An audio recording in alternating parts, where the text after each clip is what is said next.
hope that was an entertaining introduction. That was a video I edited a few years ago and thought it would be relevant to today's video. Today's video, we're going to be talking about swapping out your car's stock air intake for an aftermarket cold air intake. This video was made for BCIT communications class in the Technology Teacher Education program, but is useful as an informative video for anybody's benefit. Before we start, there are a few things that need to be mentioned. The car I will be using today and replacing the air intake on is a 1992 Acura Integra DA9 1.8 liter with a B18A1 engine that has 140 horsepower and it's non-VTEC and non-turbo. The intake that we're going to be using today is a GPI racing air intake. It's around $100 to $200 depending on the quality and the engine standards. The tools that you will need is a socket set and a wrench, flathead and Phillips screwdrivers, a flashlight, an electric hand drill and a variety of different sizes of drill bits, and an X-Acto knife. These are the parts that you will need. They are included when you purchase your air intake, starting with the clamps, the air filter, a rubber sleeve, 2 washers, 2 bolts, mounting brackets that I did not use on my car, and a spacer. Okay, let's go put my car on the car ramps.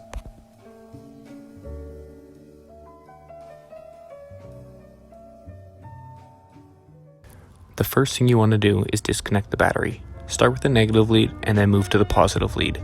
Make sure to place the leads out of the way.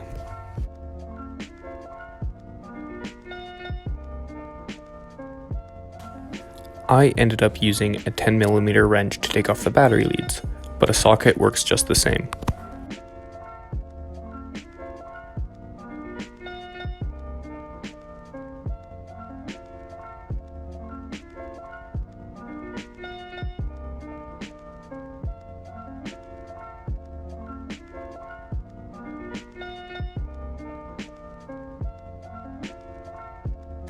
Next, you want to remove the metal frame that holds the battery to your car.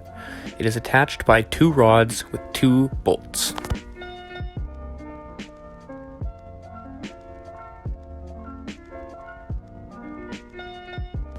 You then want to remove the battery and its plastic holder.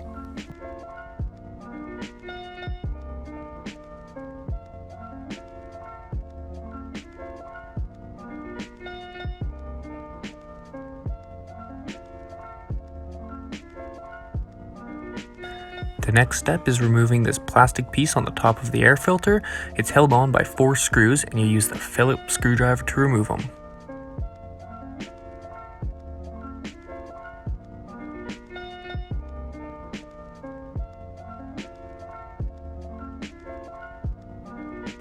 There are 3 clips holding the plastic covering over top of the air filter.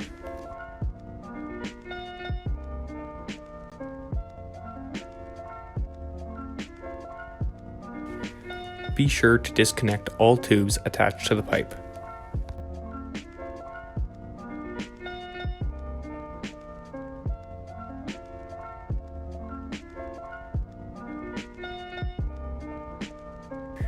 Once the tubes are removed from the pipe, be sure to disconnect the clamps attaching the pipe to the injector.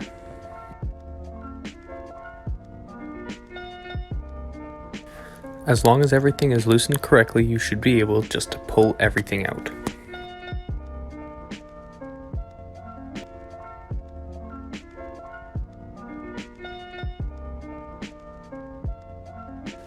Place your air filter to the side and remove these 2 bolts. Just to make it easier, I use an extension, but if you don't have one, that's totally okay.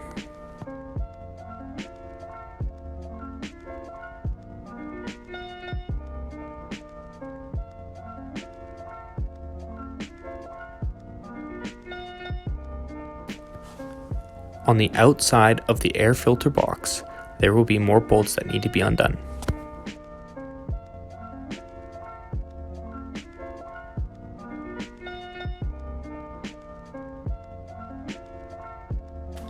Once those bolts are removed, you should be able to remove the box. There might be a little bit of resistance, but just give it a nice little pull and it should come right out.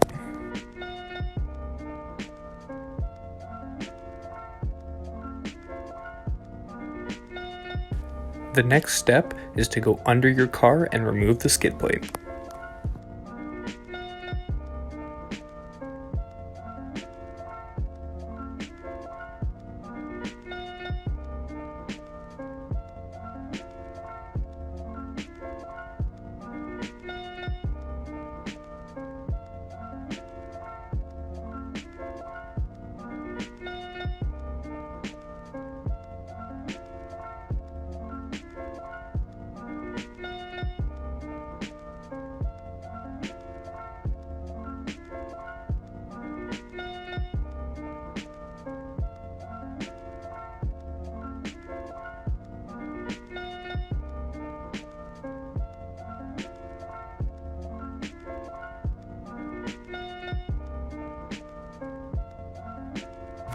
There will be one bolt in the wheel well that needs to be removed so that you can peel back the rest of the skid plate and get access to the bottom half of the air filter.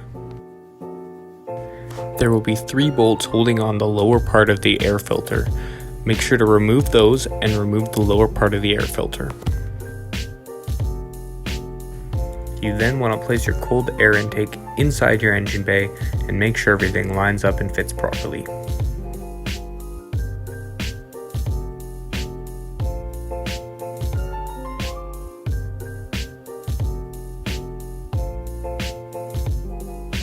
Next is dry fitting the air filter pipe to the injector using the black sleeve and the clamps provided.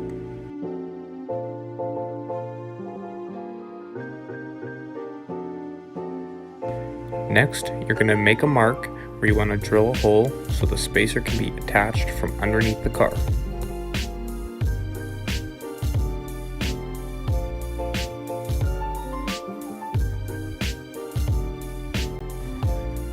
Where the air filter sits, you will find the hole you just drilled. Place the spacer on the top side of the engine bay and attach a washer and a bolt from the bottom.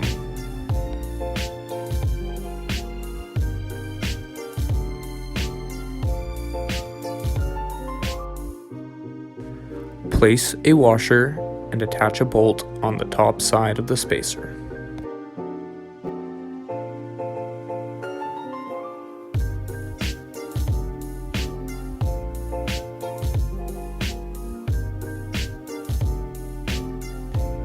Then tighten the clamps attached to the black sleeve.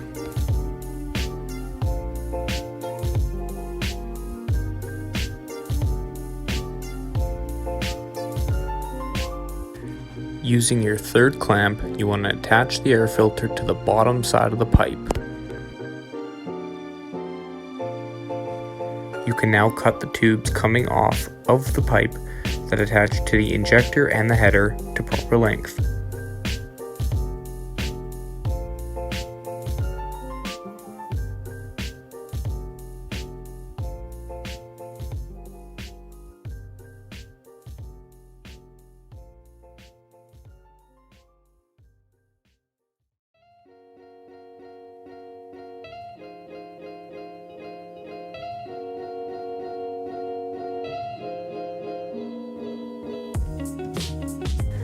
I decided to add a few extra clamps just for security.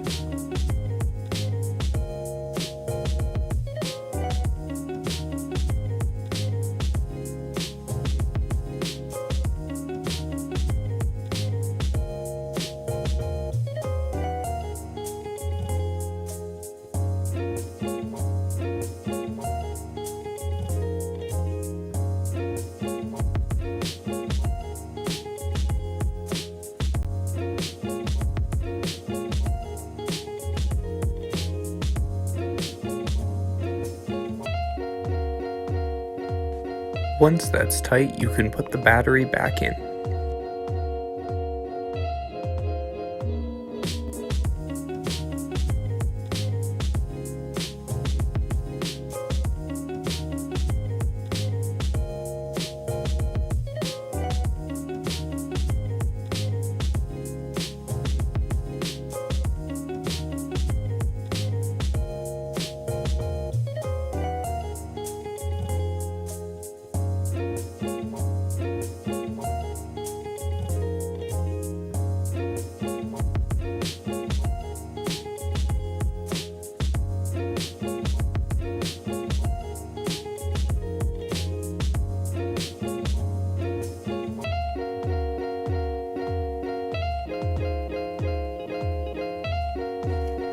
Then you want to double check that everything is tight.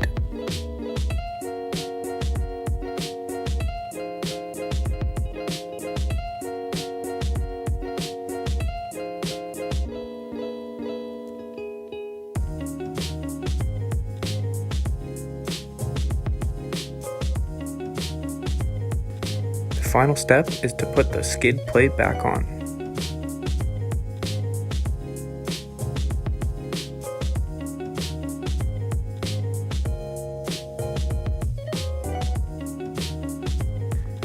You then want to turn your car on and listen for anything that doesn't sound right.